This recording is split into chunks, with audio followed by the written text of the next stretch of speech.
We're going to talk about this little yellow stripe on this chart right here, greatly expanded to be the big one on the top chart over beside me.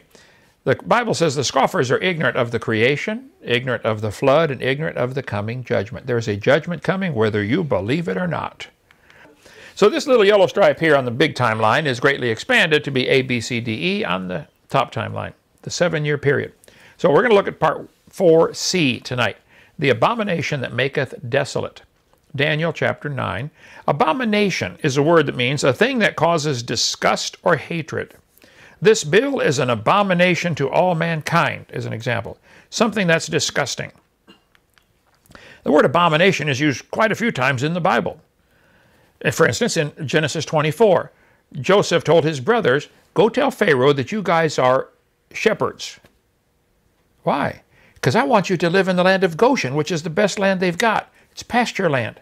And the Egyptians hate shepherds. Here's what he said. It shall come to pass when Pharaoh shall call you, and shall say, what is your occupation?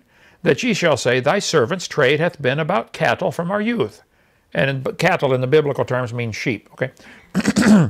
From our youth even until now, both we and also our fathers, that ye may dwell in the land of Goshen, for every shepherd is an abomination unto the Egyptians. Well, here the Bible interprets itself, like the King James always does. What is cattle? A shepherd takes care of cattle. So it's talking about, in their terminology, sheep, okay? In Leviticus chapter 11, these shall ye eat of all that are in the waters. Whatsoever hath fins and scales in the waters and seas and the rivers, them ye shall eat. So to the Jew, they can't eat. If it has fins and scales, you can eat it, which means you shouldn't eat a catfish under Jewish law. They don't have scales. And all that have not fins and scales in the seas and in the rivers, and of all that move in the waters, and of any living thing which is in the waters, they shall be an abomination unto you.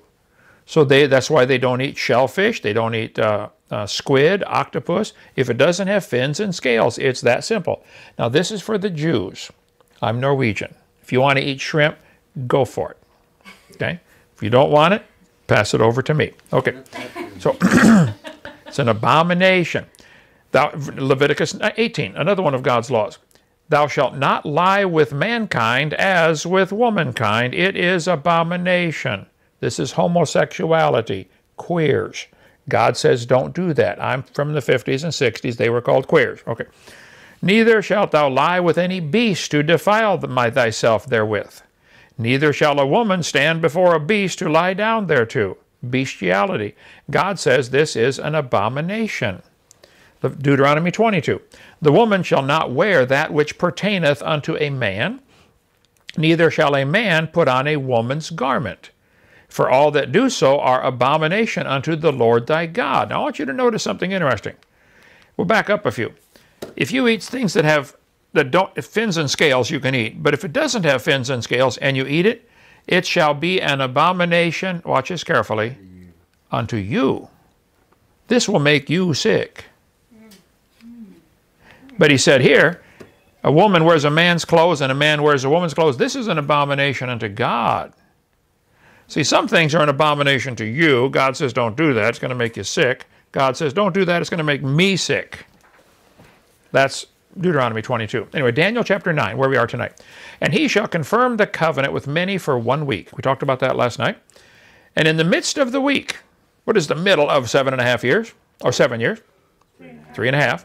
He shall cause the sacrifice and oblation to cease. And we mentioned, well, if he's going to make the sacrifice cease, they must be doing the sacrifice, which means they must have the temple built. So they got to build the temple during that first 3.5 years. And for the overspreading of abominations, he shall make it desolate. The same he is the same one in the previous verse, the prince that shall come. This is the Antichrist. So the Antichrist is going to make it desolate. This brand new temple they just built, he's going to desolate it. Even until the consummation, and that determined shall be poured upon the desolate. Daniel 11. An arm shall stand on his part, and they shall pollute the sanctuary of strength, and shall take away the daily sacrifice, and they shall place the abomination that maketh desolate. They're going to put something in the temple that's abominable. Now there's a couple options here. A human sacrifice would make it desolate, abominable. a false god, someone claiming to be God other than the Lord God, an idol. The Jews took them a long time to learn, like a couple thousand years, but they finally learned, don't worship idols, don't make idols. And God said that to Moses way before that, but they're a little slow to learn. They finally got it. Oh, you mean don't make idols? Yeah, okay. That's what I told you. Don't do that. It might be a pig. That would be an unclean animal. That's what Antiochus Epiphanes did in 165 BC, sacrificed a pig on the altar. And the temple was desolate for 1,075 days, I believe. Till the Maccabees brothers, in the Catholic Bible, they've got the book 1st and 2nd Maccabees, tells the story of them going in and cleansing the temple. And they only had enough oil for the lamps to burn one day. They said, oh, Lord, what are we going to do? And the lamps miraculously burned for 10 days on one day's worth of oil. And the Jews to this day celebrate that holiday. Anybody know what they call it? Hanukkah. It's not a biblical holiday. It's just part of their history from the Maccabees in about 165 or something BC. Anyway, Daniel chapter 12. And from the time that the daily sacrifice shall be taken away, and the abomination that maketh desolate set up, there shall be 1,290 days. So abomination is mentioned 3 times in the book of Daniel. In Daniel chapter 8, and host was given unto him against the daily sacrifice. We're backing up a chapter now. By reason of transgression, and it cast down the truth to the ground, and it practiced and prospered. Then I heard one saint speaking, and another saint said to that certain saint which spake, how long shall be the vision concerning the daily sacrifice, and the transgression of desolation? So he's asking, these guys are talking to each other, how long is this temple going to be desolate? To give both the sanctuary and the host to be trodden under foot. And he said unto me, unto 2,300 days. Now hold on a minute. 2,300 days. Then shall the sanctuary be cleansed. So again, they have to have a sanctuary. First they got to build their temple. Then it's going to be desolated. Then 2,300 years later, 300 days later, it's going to be cleansed. Well, in the middle of the 7-year period, the abomination of desolation takes place. Antichrist breaks the treaty. Remember, Jesus' disciples asked him in Matthew, Mark, and Luke, Lord, when are you coming? What's the sign? When are you coming? What's the sign? When are you coming? What's the sign? Luke 21, Mark 13, Matthew 24. And so he tells them. But in the middle of this long passage here, in the middle, right there, he tells about the abomination of desolation. Right there, and right there, and right there. In the middle of each of these passages. So I believe the first half talks about the first 3.5 years. The second half talks about the last 3.5 years. What's going to happen? Then down here he says, after the tribulation, I'm coming when the sun and the moon go dark. They asked him when and what sign. He told them, after the tribulation, when the sun and the moon go dark. So here's the first part we talked about last night, the first part of that chapter.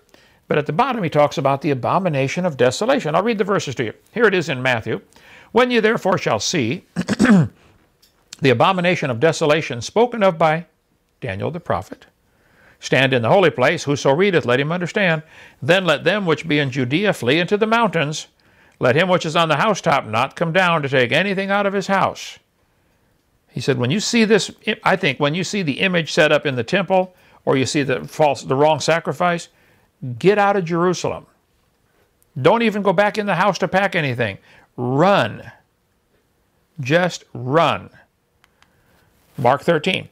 But when ye shall see the abomination of desolation spoken of by Daniel the prophet, standing in the where it ought not, let him that readeth understand. Then let them that be in Judea flee to the mountains. Get out of Dodge. Luke 21. When ye shall see the Jerusalem compassed with armies, then know that the desolation thereof is nigh. Then let them which are in Judea flee to the mountains. And let them which are in the midst of it depart out of it, and let not them that are in the countries enter thereinto. If you're out in the country, don't go back to town. Jerusalem's going to be a hotbed of activity. Now, Antiochus Epiphanes, one of the Greek leaders, went down, fought against Egypt, and lost. And on the way back home, he was mad, so he stopped and desolated the Jewish temple. He sacrificed a pig on the temple, on the altar. And it was desolate for 1,075 days, I think. Now, in Daniel 8, it says, the one saint said, how long's the saint vision about the daily sacrifice? How long is it going to be desolate? And he said, 2,300 days. There are those who teach that this desolation of the temple already took place. It happened back with Antiochus. No, because Antiochus only desolated it for 1,075 days. It's going to be desolate for 2,300 days. So the temple is desolated.